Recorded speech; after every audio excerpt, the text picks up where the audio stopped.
You're listening to Trek FM. Want to join in the conversation and share your thoughts on this episode? Join the Babel Conference, our listeners' discussion group on Facebook. Just type BABEL into the Facebook search field, and we'll look forward to seeing you there. This is Steve Sansweet of Rancho Obi-Wan, and you're listening to the 602 Club.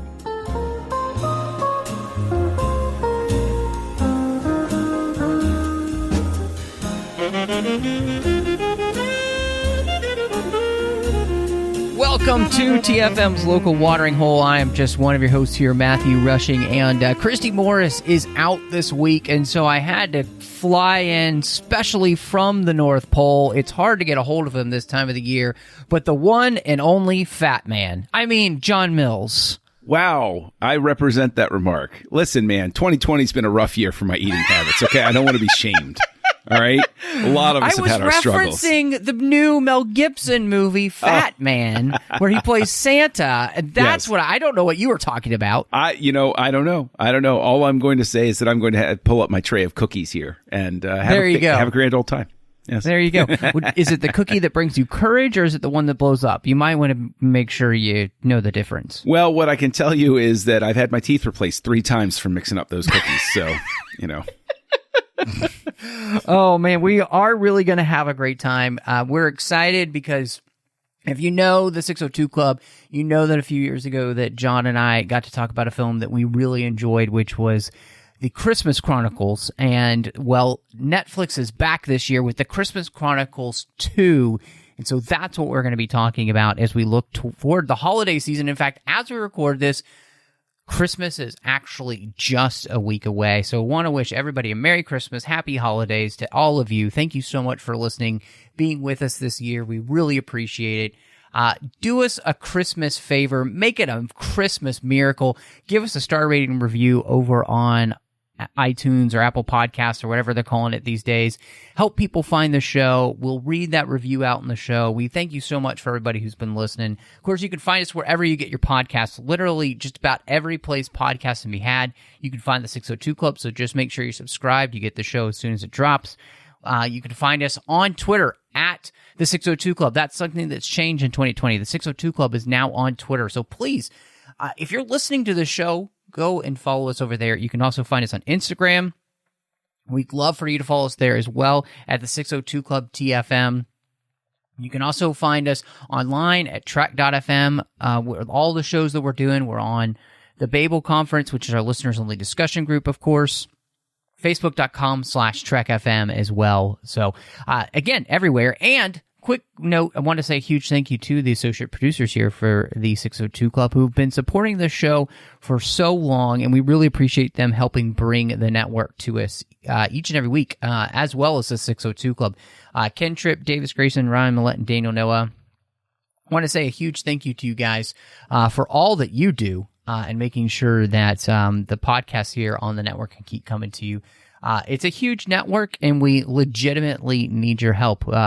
We are about half the operating budget we need, really, to make sure that this network is up and running to the best of its ability. So go over to patreon.com/TrekFM and see how you could be part of the team and make sure that we can keep this network going. So, John, I was really interested, obviously, in what they were going to do with the Christmas Chronicles 2. And how that they would, bring us the story. How are they going to work the kids in again, like Kate and everything. And, but one of the things that really kind of fascinated me the most is that, like many, I think, second part Santa movies, they kind of dive in a little bit to the history of Santa. And I really appreciated the fact that, one, that they did that for this film. And I thought it was a really nice way to pay homage to the fact that, St. Nicholas was a real person, and then kind of merge that with the fantasy that they have here. And I really appreciated also kind of connecting with the idea that, Christmas is more than just a thing about presents. It kind of has a historical basis in Christianity. And so really connecting all that together. And I thought that they did a really great job of making that happen. Yeah, I think they found a really good balance. They walked a tightrope there because to your point about acknowledging the real life St. Nicholas, they run the risk of alienating a part of their audience that doesn't care about that, doesn't want to hear it, doesn't identify with it, that sort of thing. But they put a very big emphasis on why this man would have eventually become the legend, the myth, the person beyond all historical scope, Santa Claus, right?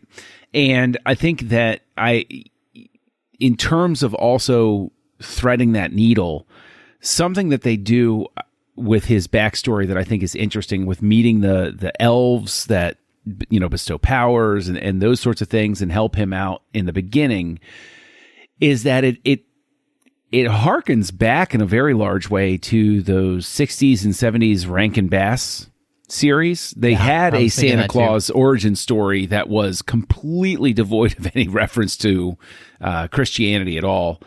In that Rankin Bass series, because it was, if I remember correctly, Santa Claus was bestowed the mantle of immortality from like the forest spirit and the snow spirit or something like that. It was a really like wild mythology that they came up with. So this one, I think, combines aspects of that with the real history. And I think it adds a certain amount of reality to the character that is very welcome, because they by rooting him in that way. Now I'll get your opinion on this, actually. Like, do you think that rooting him in that way as an audience member made you go along with the changes that they made to his story more easily? Like, by making, like, Raiders of the Lost Ark is historical fiction. Do you think this inhabits that zone? Yeah, one of the things that I thought was really smart was that, you know, obviously, as he starts off, he is just St. Nicholas. He is this figure that, you know, is altruistically working for the benefit and the beauty and help of all of these children who live in Turkey at that time. And then he becomes somebody who becomes aware of the plight of the elves and the fact that, you know, they're being hunted down and killed. You know, he goes to the woodland elves there and they help him build, you know, the star that's atop the tree at the North Pole, the container for that, which they realize he's the only one that they've ever found that can channel the power of the shard of the Star of Bethlehem, which allows him then to create, melding that star with the Aurora Borealis creates the veil that hides the village in the North Pole, which helps save elves, right? And so he becomes kind of like the savior figure before he, you know, any of this. So it's like, in many ways, he kind of, I mean, you know, regardless of whether or not you're a Christian or not, he kind of mirrors Jesus in that sense. He's saving an entire race of people that are doomed to death. And then what does he do? You know, he continues to spend the rest of his life giving. And also that star and that force field basically around, you know, the North Pole is what keeps him young. So it's like they find such a great way of tying this historical figure to this fantasy element, which really I think does a great job of explaining the origin of Santa, which, you know, makes sense. You know, if you're going to be in a world that has elves with Santa and everything, it's not that far of a stretch. And so to me, that was something that I really appreciated, that they were kind of, you know, paying homage to. And, you know, it makes sense that this comes from the mind of Christopher Columbus, because, I mean, my wife and I just rewatched Home Alone, and, you know, Home Alone is very similar in that sense too, where you have these underlying kind of Christianese elements, you know, about like forgiveness and family and, you know, selfishness and selflessness and all of those type of things all really playing together. His movies always tend to involve, you know, the kids going to church at least once, you know, or, you know, something like that. And, so it was just, and the first Christmas Chronicles did that too, you know, where Teddy and Kate end up in front of the church and they hear them singing, you know. So, the same way that Kevin does in going to church in the Home Alone. So to me, it's just really worked. And I was really thankful that we got the opportunity to kind of learn how this Santa became Santa and what makes him Santa. And you get the feeling as though the magic that's happening is something slightly more supernatural than just kind of like fantasy magic, which is nice too. Like to me, it just really worked. It's one of the things I liked the most about the movie. Yeah, there's no shortage of imagination behind this, and I think that story that we get is a small sliver, because I recall, I forget where I read it, but apparently Kurt Russell himself wrote some obscene number of pages. I think it was like 200 pages. 200, yes. Yeah, 200 pages of backstory for the way he was going to play Santa Claus, which I think is that in and of itself, when you have a star who's that invested, he's not just showing up to work. He's not just showing up to play a role. He's showing up because he cares so much. And it's really fascinating because you get such wonderful performances out of people that come to it with that. But in terms of the myth building, I really, the one thing I struggle with this is the myth building is fantastic. It's terrific.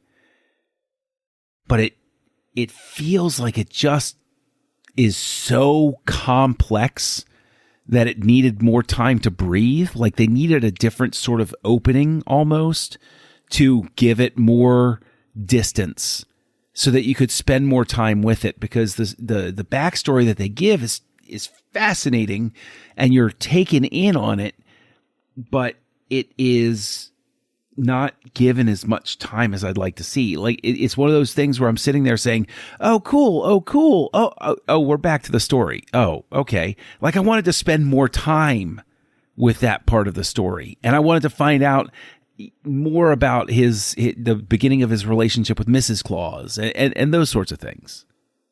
Yeah, I almost feel like it would have been fascinating to kind of have like the second movie almost be like the origin story. Right. You know, I think you could have absolutely done that and it would have been just fine. I think everybody would have accepted it. Like, you know, basically it's the prequel actually to the Christmas Chronicles. So, right. But, you know, who cares? And I agree with you that I would have just loved more time in that, because, I mean, they work it into the story organically enough to allow Mrs. Claus to tell the story, you know, as the kids pull off the Christmas Chronicles. They're actually books that sit on the shelves there at the North Pole in one of the guest bedrooms, although how many people they have guesting over there, I don't really know. You know, so I thought that was really a smart way to do it. But like you, I almost felt like it would have been nice, maybe even if we just gave that part of the movie 5 more minutes.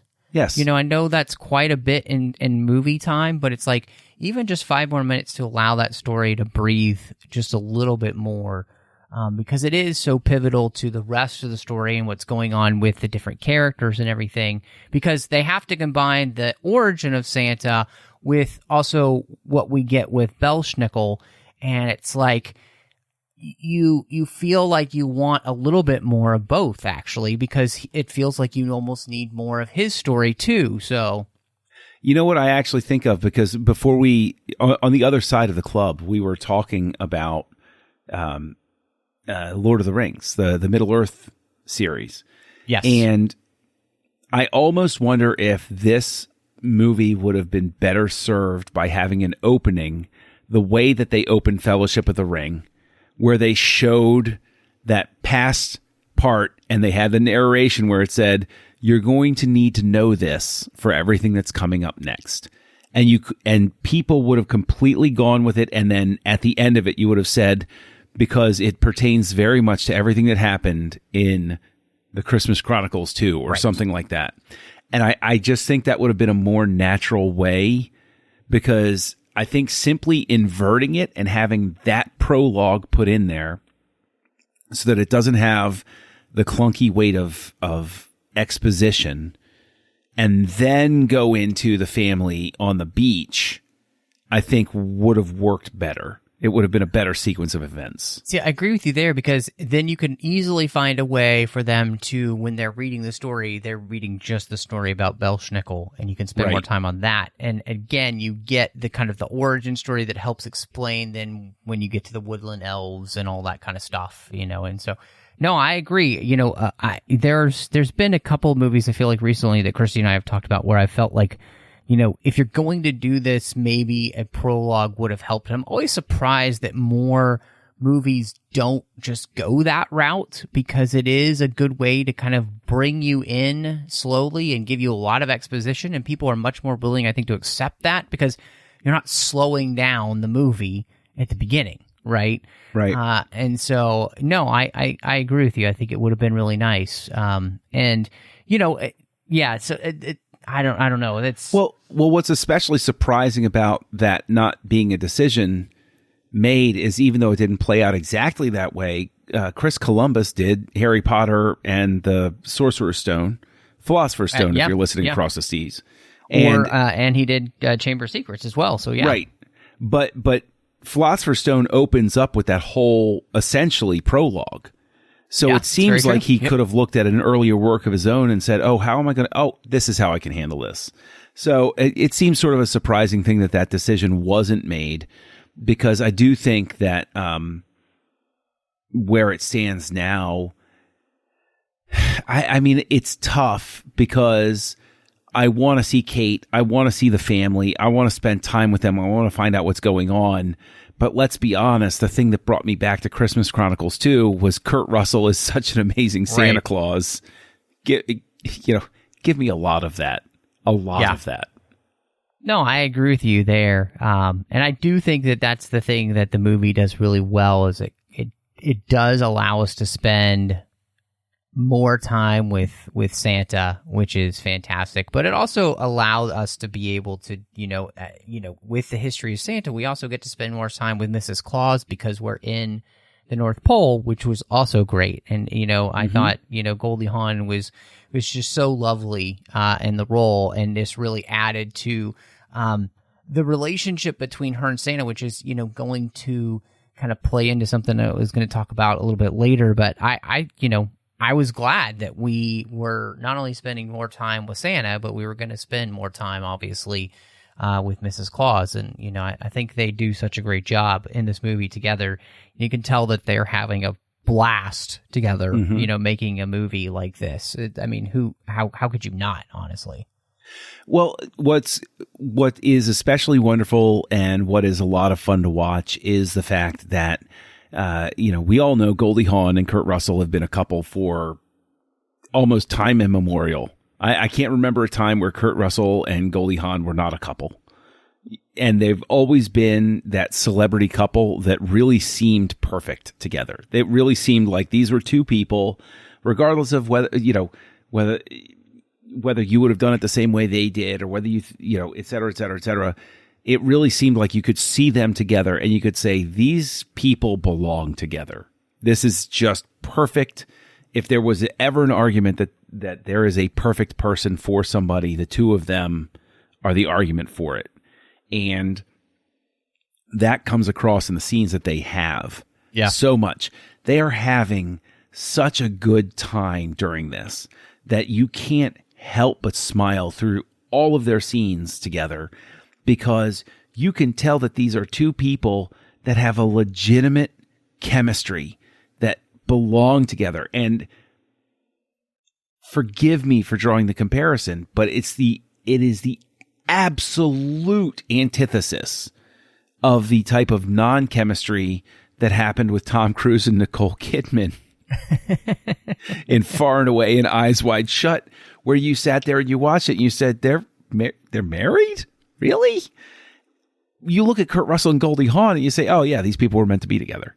Like, it's just, they could play any roles, but these roles especially, they have such a in a buoyant love for each other that it just informs every scene that they have together.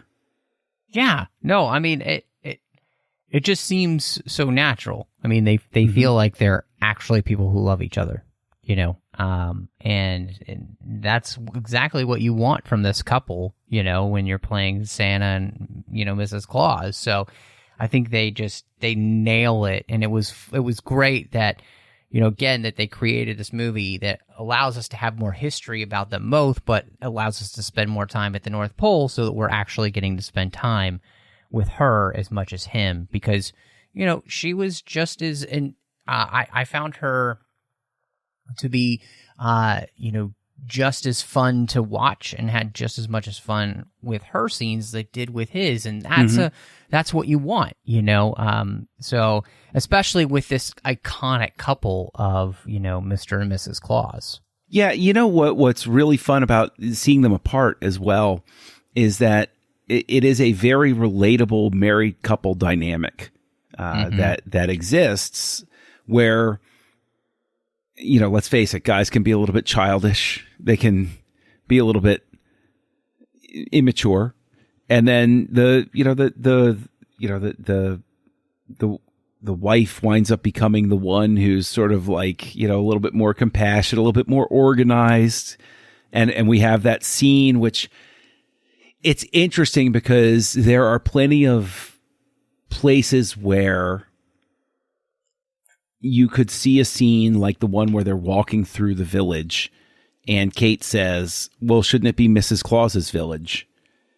And Santa Claus has a legitimate reaction where he says, well, yeah, I mean, I guess we've never really talked about it. Like but once it occurs to him, he thinks to himself, yeah, she really is sort of the brains behind this one, isn't she?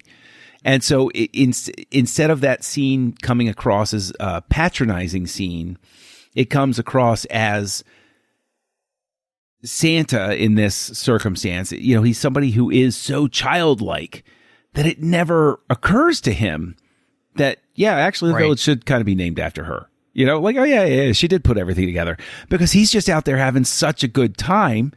It just never occurs. And she's so good natured. She doesn't really care. And it's like, oh, okay, you know, that's fine. She knows who's really running the show. Right. Well, and that's what I think is that it was kind of beautiful about the relationship, is it kind of shows the beauty of a relationship, what happens when people aren't about ego, you know? And Santa and Mrs. Claus don't really have an ego unless you try to mess up Christmas, right? You know, which is what we see with the rest of the story. You do that and it's going to be trouble. And, you know, I thought, you know, what's interesting is this, in this one is we don't spend a lot of time with Teddy. This one is really more about Kate and her soon to be most likely stepbrother, Jack, accidentally, you know, getting to the North Pole. But what was interesting to me was I just thinking about, like, what child was this? You know, like with this whole Belschnickel story and, you know, this kind of wayward child of the Clauses almost. I thought it was really interesting the way that they mirror, you know, Kate and Belschnickel, in the sense that, you know, these are two characters who are mad and upset because they're focusing on Christmas as about themselves. And that really the perversion of Christmas, and the worst perversion of it, is that when we make it about ourselves and what we get, and then we kind of stop, you know, really caring about the consequences for the actions that we're going to take around that, you know, the attitude and how that affects others. And even just like, obviously with Belschnickel, the fact that he's actually trying to steal Christmas and steal, you know, everything that the Clauses have built, because he's hurt about, you know, them caring more about the rest of the world than him, you know, that utter selfishness. And it's just like, man, he's an angry elf. You know, what's interesting, too, is since they do acknowledge something of you know, they acknowledge St. Nicholas's real world backstory and everything, just the parallels you can see there with, you know, the story of Lucifer being cast out. the prideful moment of I'm every bit as great as you. I deserve everything that's here. And it's like, I like that they set up these gateways where elves can do wrong, essentially. They can be a little bit this way, they can be a little bit that way, but it takes all of the tumblers lining up for them to create that perfect situation where they are banished, for lack of a better term. And Belschnickel finds himself, I just think it's so interesting to tie to your point about, being selfish and the opposite of Christmas sort of thing, where it really winds up being very interesting just in terms of that idea that there's room built into the quote unquote elves code for people to falter, for people to fail, and for people to correct and redeem themselves. But it's only when the combination of everything comes up that they're truly, they've chosen to separate themselves from what essentially is paradise with Santa Claus. Who would want to leave Santa Claus's village? I wouldn't. If I found myself at Santa Claus's village right now, I'd be just like, all right, just tell me the things I don't have to do because I want to stay. This would be a lot of fun. And I think it's also very interesting because of that arc where you see Santa Claus being given that opportunity to realize, not realize even, Santa and Mrs. Claus from the beginning, even though Santa is a little bit stubborn and, it leads to the different things that happen in the movie, the fact that Santa and Mrs. Claus, their first reaction is to say to Belschnickel, come back, change, we want you here. We want you to be a part of the family, as opposed to saying, no, you're evil, get out. They're saying, no, come back. We can make this work. Well, and I kind of love the way that they, talk about and the things that you have to do, which is, you have to be an elf who has, ego, lying, viciousness, envy, and selfishness. It's all of these, vices to which are it's the antithesis of Christmas. And there's this beauty of, like you said, that you can be forgiven, but you have to make the turn. You have to do the 180 of recognizing what you've done that's wrong and then turn around. And he's not willing to do that until, the very end there. And I think there's something, beautiful about that because, again, they're ready with open arms to accept him with his repentance, but you have to be repentant first. And right. I really like that story. And you kind of see, again, I love that we, mirror that with Kate and how she's struggling with, she's rejecting out of hand, this new person for her mother. And in many ways, subtly hurting her mother, and the relationship she could be building with Bob and with Jake, and even her own brother. And she doesn't realize the effect that her actions are having, I think until she begins to kind of piece it together as she watches and she hears the story of Belschnickel and she sees what he's trying to do. And really how important it is to, it's like, just because somebody comes into our life that we learn to love doesn't mean it takes the love away we have for who's already there or who was already there. And, she has to learn that lesson the same way Belschnickel does. It's like, yes, the Clauses are so super busy with the rest of the world and selflessly providing the joy of Christmas and giving to children all over the world, but that doesn't mean that they've lost the love that they have for everybody who lives in Santa's village, and right. So it just might mean that, there is going to be some time that they might not be able to give because of that. And it's like, I thought, it's a great message for a Christmas movie. And I think it also brings to home this idea of like, Christmas really isn't about commercialism. It's about giving, and being giving. And like the spirit of Christmas, even when you think of the big musical number, the spirit of Christmas is more about the thought of giving, and being with those you love than anything else, so I just really liked that. Yeah. And it is, it's tough because, it is so easy to get caught up in that idea of what you need, what you want, those sorts of things, oh, Christmas is coming, because that's just, it informs so much of what is at our core in terms of, being the online shoppers that we are now. Oh, what do I want? What do I want? I got to get what I want. Instant gratification sort of thing. And tying that back in, I think, to Kate, what's interesting as well is I believe Chris Columbus is the one who directed Mrs. Doubtfire, right? And so...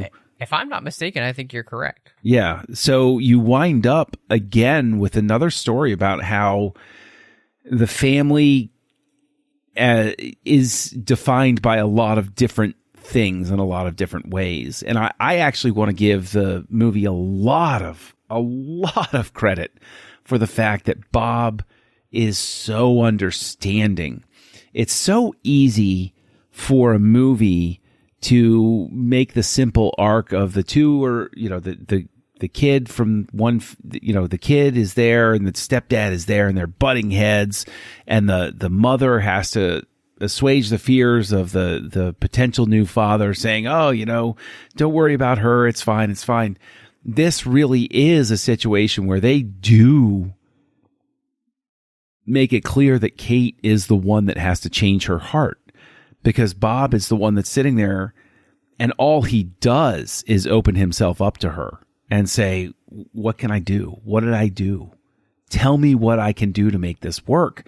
And I think if they had gone that more traditional route of the two of them just not getting along and they're too much alike and blah, blah, blah, blah, blah, I don't think the arc works.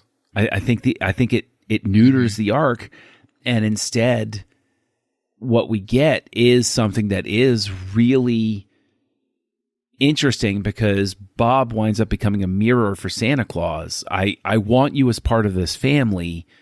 Please come back. Please be with us. So you're saying, baby, please come home?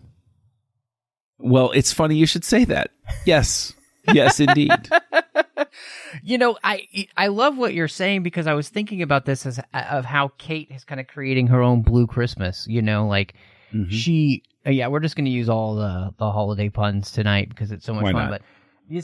But in that, Kate is a true believer, but this is her crisis of faith, which is this struggle where her faith is being put to the test.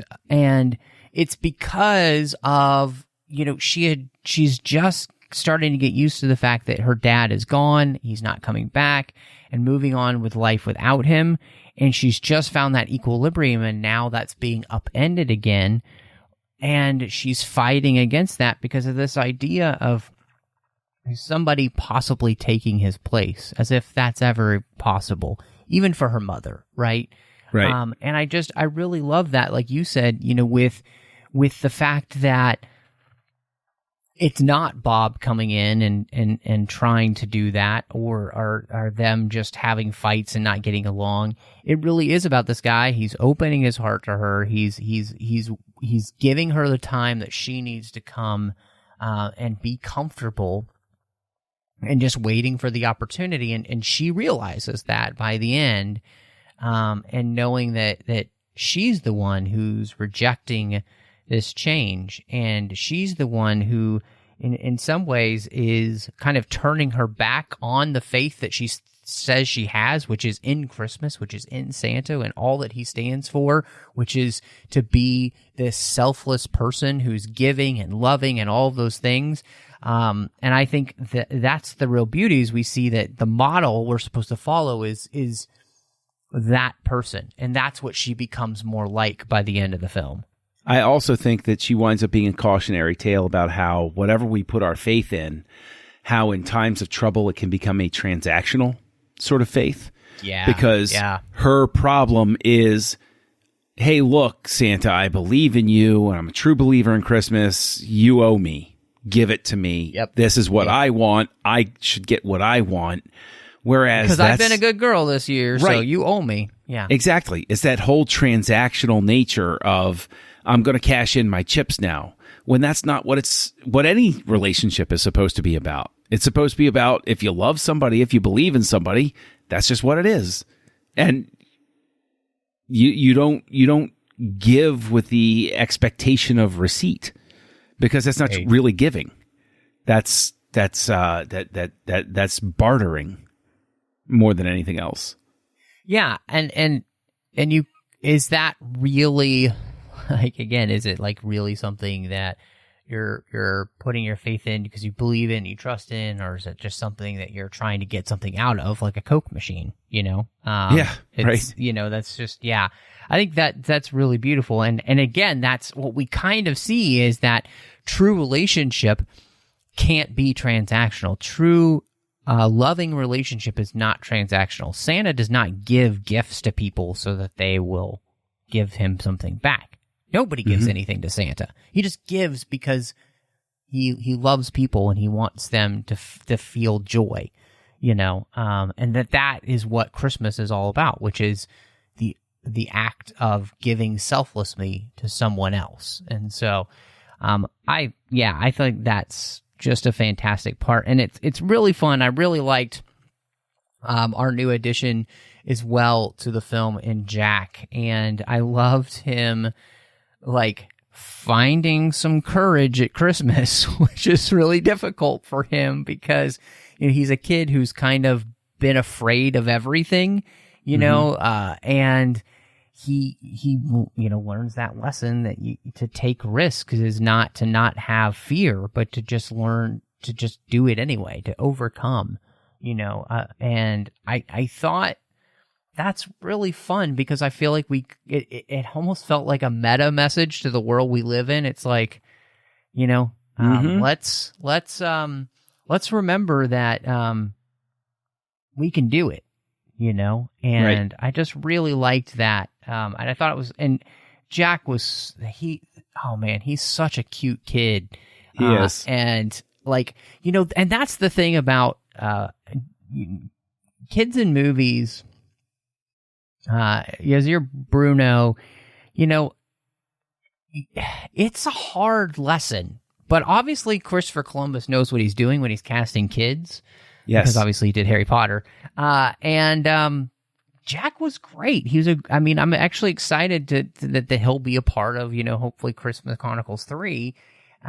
Because I really liked his arc in this movie. I loved him growing closer with Kate. I loved his relationship with Mrs. Claus and him being like, yeah, Mrs. Claus and I are like this.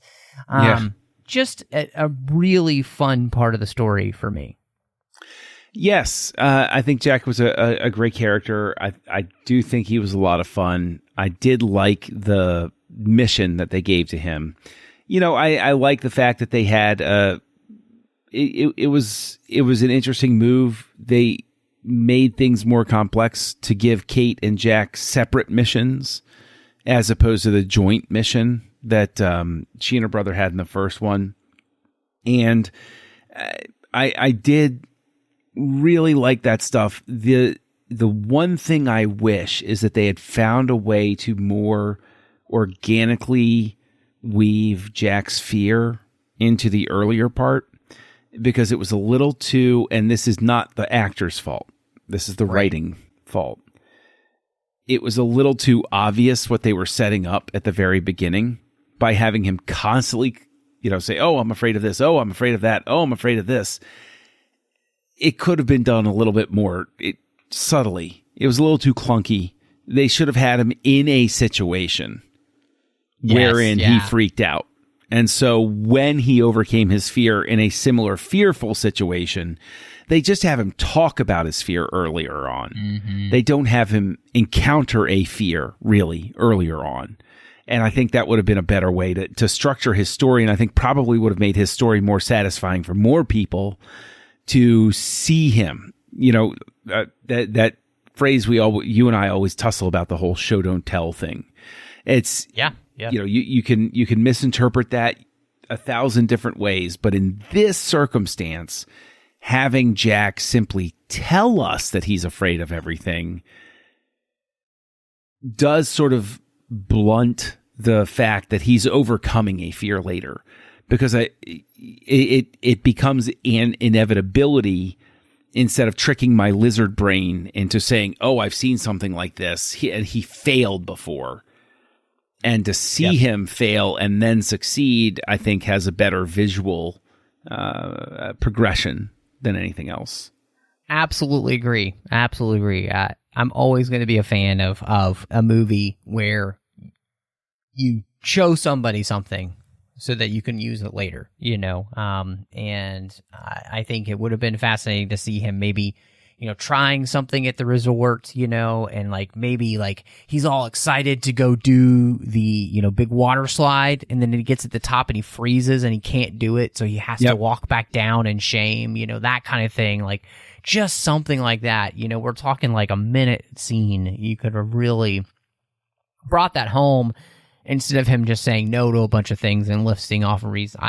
That's absolutely something that I think would have been more helpful for the film and that storyline for him. And it just would have made it stronger, because I think it would have made you feel like when he's given the mission by Mrs. Claus, that is he really going to do it? Is he going to be able to pull it off? Because this is way more scary than climbing a water slide, Right. I agree with you, man. Apparently, I think we've just nailed it down, is that Chris Columbus needs us to help him write Christmas Chronicles 3. So if I'm you're listening, available. Chris, we're available. So absolutely. Yeah, absolutely. But that's the thing I want to ask you, right? Is we have Christmas Chronicles, which is a very straightforward, fun, whimsical. I mean, it's a blast. I love the first one, and I really enjoy the second one. But I want to ask, just in terms of that story complexity, I know there are certain things we haven't touched on yet, but just while we're talking about it, what possibly could they do after this? Where do you go from here afterward? I want more Kurt Russell as Santa Claus. I want to go down to Reed Hastings at Netflix HQ and hold him by his ankles over a balcony and say, give me more Kurt Russell as Santa Claus. Give me more Goldie Hawn as Mrs. Claus. Or I'm going to drop you off this balcony. I'm going full Suge Knight with Vanilla Ice right here. And I look at this, and I look at the structure of this, and I look at the where they went with the story, and I can't figure out where they can go from here. I think it would be a tremendous thing for somebody to figure it out, but I don't know if they circle the wagons and go simpler again. I don't know if they go bigger, or I don't know if there's some thread in here. Did you see some thread in here that they could pursue in a third one that people are overlooking? That's a really good question, because, obviously we've done the thing where we're saving Christmas twice. And so it feels like if you have to do that a third time, I honestly think it might be interesting if Santa and Mrs. Claus maybe have to go back to the real world to help, save something in Kate's life, as opposed to the other way around, So that might be pretty interesting, especially since, Santa understands the world, but he hasn't lived in the world since, 10-something BC or whatever, insane. Third century or something like that? Third century. Yeah. It's a long time, folks. So that might be kind of funny. And the other thing I was thinking of is, and it's interesting you bring this up, because I was thinking of this whole idea of, for them, when their heart found Christmas, it was to give up having children. Because obviously living where they live in the North Pole, you can't have a child there because they'll never grow up. And they never grow old. And so they have willingly given up the sacrifice of the fact that you can tell they would love to have children. They would love that. And it's one of the reasons that they do what they do together for the children of the world. But they don't actually have the joy of having a child of their own, even though somebody like Belschnickel is close enough. But I was really heartbroken watching them give up children for the happiness of the world. And so to me, maybe that's somewhere where they could possibly go to allow them to have a child of their own somehow, and I don't know how they would do that with the parameters they put in place, but that's something that I think I really saw in the film is how they responded to having children in the North Pole for the first time in who knows how long, and the joy it brought them, and how sad they are, obviously, to not have them there again. That's, I don't know, maybe that's something that they could mine. I wonder. See, you go that direction. I go in the direction. I like your idea of putting them in the real world. I would like actually to see them, whether it's Kate or whether they find an earlier family that was a family of true believers or whatever, have them in a situation where, like you're saying, they're trapped in the real world, but the kid has grown up and convinced themselves that what they thought happened was just a dream or a fantasy or something like that, and have Santa have to sit there and Mrs. Claus say, you used to have a thing with us. See them be disoriented by the fact that there are people who choose not to believe in them. That there would be something. I mean, Santa has run across people. He ran across people who didn't believe in him before, and it was treated as, I'll show you, I know you and stuff like that. But find that truly recalcitrant person that can't budge, that no matter what Santa does and Mrs. Claus does, they won't believe. And have something structured around that just to show that there are those who can have very faith-affirming things put in front of them, whether it's faith-affirming about how somebody else behaves or faith-affirming about the nature of humanity or something like that, and they refuse to accept that it's true because it does not comport with the worldview that they've built around not believing it. Right? I think that could be a very interesting sort of one. Yeah. No, so maybe we've just written 3 and 4. Yeah. Maybe we've given them 2 movies. True. Yeah, it's true. No, I think it's a good thought. Just because it is really interesting as you keep making these movies, and do you want to keep going to the place where you're just continually saving Christmas over and over again? And I mean, I think this one, and one of the things we haven't talked about yet, but obviously they get thrown back in time. And they end up in, 91 at the airport, and they have to save themselves by creating a Christmas spirit so that the reindeer can fly again, because obviously an airport at Christmas time, there is no Christmas spirit there. And they find a few key people to help them along the way, which, turns into another raucous, musical number. And also a very poignant moment as well. So, I thought that was, that was something that they added that was really fun, and honestly did not see that coming, honestly. I suspected when she got taken by security and she encountered the little boy, I remember looking at my wife and saying, I betcha. But I was still overjoyed when he pulled out the pocket knife. And I saw that pocket knife and I said, yes, this is where we're going with this.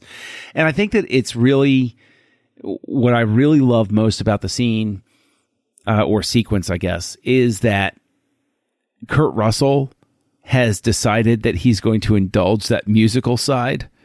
And so I want them to keep making these movies, obviously, but I want to see them keep making these just because I want to see who else he can do a musical number with. Because right now we had some really amazing classic, rock and roll people playing in the first one, and we have Darlene Love in this one. I'm like, who's next? Bono? Are we gonna get Bono in the next one? Like, I want to see it. I want to see, like, Bono and Bruce Springsteen show up. Why not? Oh my gosh, how great would that be? And one of the things that I really appreciated about the way they did the musical number this time was that they didn't have that be the sole focus. The real heart of that was, that's happening with what's happening with Kate and her dad. Right. Yep. And so that we realized that we shouldn't spend all that time on the musical number this time because people might roll their eyes. And so it ends up being the fun thing that is backing up what's actually happening, this emotional moment of Kate getting the opportunity to meet her father when he's basically her age. And, in a very strange way, to be able to say goodbye and to let go of him so that she can move forward with what's going on in her life at this point. And I thought, that's a really fun, clever, and kind of a classic way to allow fantasy to have a character be able to move on. And, and of course the musical number was great. Like you said, the great Darlene Love singing with Kurt Russell was just a blast. Yeah, and something that I like about it is that in terms of that, being the backdrop to the real emotional core, is the thing that is really difficult, and this is speaking as a parent, is trying to tread that line of letting your kids who are tweens or preteens or teens themselves or whatever, trying to convey to them that you were in some weird places when you were younger too. Mm-hmm. And that's why you're the way that you are. It really speaks to, I think, in a lot of ways, this idea of the mythology that is built.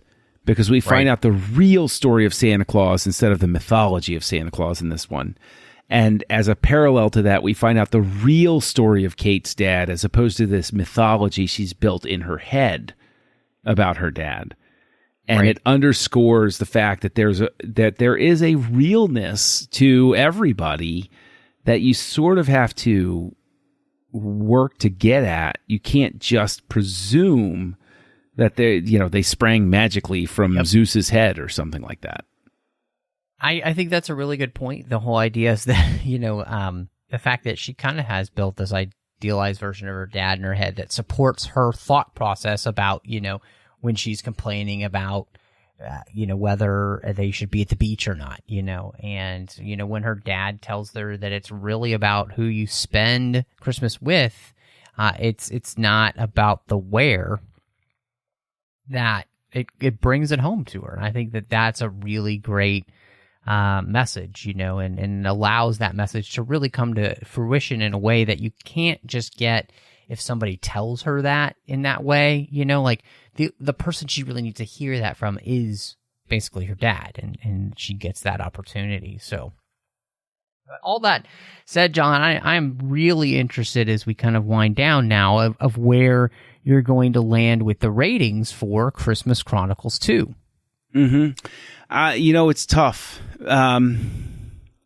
It's tough because there is a part of me, intellectually speaking, that very much wants to give this a 3 max. And there was a part of me that for a time was like, is it a 2.5? Because I did, me, I'll pick on that structural thing. And there were structural things in this that really got under my skin. But the simple fact that I came into this and I said, I don't know, maybe I'm being too easy on it. Maybe I'm not looking at it critically enough. This conversation has shown me that, I don't know, maybe it's the spirit of Christmas. Who knows? But it's okay sometimes to let go of some of those things and just say, you know what? had a really good time with this. There's a really good message. And while I might not like it as much as the first Christmas Chronicles, and while my head might tell me that it's a 3 at best, I'm going to wind up giving it a 3.5. If for no other reason than that chemistry of Kurt Russell and Goldie Hawn is so magnificent that it feels like a disservice to them to rank it any lower. So what about you? Yeah, this was really interesting for me. I think on Letterboxd I gave it 4 stars, but in all reality, it's probably more like 3.75 because I'm with you there. There were just a couple of things that just, it's not quite as good as the first one, which is a 4-star movie for sure. But I've watched it before. I watched it again for this podcast, and I just, there are moments where I don't know what it is. Maybe it's just the time of year. Maybe it's just been a really rough year as it has for everyone. But, there's just moments in this movie that just kind of got me emotionally, you know? And I think if a movie can make me feel like that, where I'm kind of like, is it dusty in here? I think that's a perfect Christmas film. We want to be brought to have those pure emotions, those ones that kind of remind us the best of what it means to be a part of this season and why it's so joyful to be a part of this season, especially at a year like this. And I'm reminded that it's, it's not about, the circumstance. It's about having joy in all seasons, and, the circumstances that Kate was in, she just, she found herself in a place she didn't want to be, but she had to open her heart up to something new, even if it wasn't exactly what she thought she wanted. But by doing that, she allowed herself to experience something beautiful. And, having to do that this year, not being able to go to Dallas as I would like to see family and stuff, that kind of thing. It's just, okay, so how can we, make the best of where we are? Who can we, so all of those things together. Yeah, I think that this is such a fun movie. It's a well-earned addition to the Christmas Chronicles series now, and I'm really interested, obviously, to see where they go and see if they can make this a really good trilogy, and hopefully it's, better than Home Alone 3, which I've never seen on purpose. So, I would never compare this to Home Alone 2. Let's make that a statement for how much better this is in those terms. But, John, we are at that time, before we let everybody know where they can find us, where we give people some recommendations. So I'm interested to see what you're going to recommend this evening or this morning or whenever people are listening to this podcast.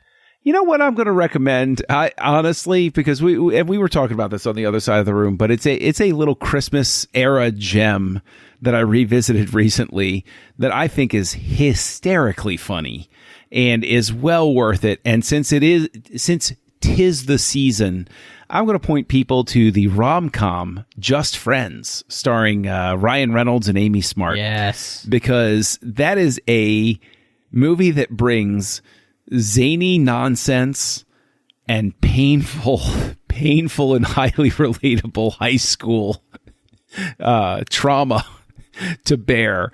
And I think it's just a laugh a minute sort of movie from beginning to finish. And in a strange way, its own spin on A Christmas Carol in a lot of ways. Yeah. And I really think it's worth watching. So here, 'tis the season. Check out, if you haven't seen it, Just Friends, starring Ryan Reynolds and Amy Smart. And I think I hope you'll have a grand old time. As you say that, I'm going to recommend Fat Man. With Mel Gibson. I still haven't seen that. It's now obviously this is not a move for kids. It is R-rated. But man, it was the perfect Christmas dark comedy with a great message. And just if it was not the perfect Christmas movie for 2020, I don't know what is. This is it. So I highly recommend it. It's so worth it. I rented it. I had a great time watching it. It was fantastic. If I actually tweeted that out on Twitter, and the director got back to me and said, "Thank you so much. I'm so glad you liked it." He was really kind, so that was really cool too. I'm not name dropping. It was just, you tweet people and they never that's the tweet point. back. No, that's not name dropping. That's the point of Twitter is to reach out to people. So I think that's wonderful. That's terrific. It was really cool. I mean, he's been very supportive of people liking the film on Twitter and being neat about, saying thanks so much for checking out our film. Obviously, it's a hard time to release a movie. But, I go rent a movie for people who, didn't get the theatrical release that they hoped they were going to get. So definitely check out Fat Man. But John, if anybody wants to find out what you've got going on, besides hosting on the 602 Club with me every once in a while with Christy, where can people find you? Well, if you love somebody named Fat Man, you can check me out at Kessel Junkie, KESSELJUNKIE. Social network of choice. I always recommend people check me out over on Letterboxd because I have probably the most fun of any social media platform on that one. So, check me out there and discover my obscene love for Star Trek V. You can find me on KesselJunkie.com, occasionally writing, sometimes sharing art. It's fun over there too, but probably the place that I'm most proud of, that I love appearing on most, is being a co-host on Aggressive Negotiations, a Star Wars podcast that looks at the deep nooks and crannies of the Star Wars English muffin. That is the ever-growing body of work for Star Wars. And I co-host that with a charming young man named Matthew Rushing, as a matter of fact, over on the Nerd Party. Yeah, it's great. We love doing that show with you. Of course, you can find me on pretty much any of the social media platforms out there under Matt Rushing02. I'm also here on the network doing The Orb and Literary Treks with Chris Jones. The Orb is about Star Trek Deep Space Nine, and Literary Treks is all about the books and the comics of Star Trek. Of course, you can also find me on the Nerd Party Network, aside from Aggressive Negotiations, doing Owl Posts with Drea Kaufman as we talk about Harry Potter each and every week, one chapter at a time. But just want to say thank you so much for joining us. And y'all come back now, you hear?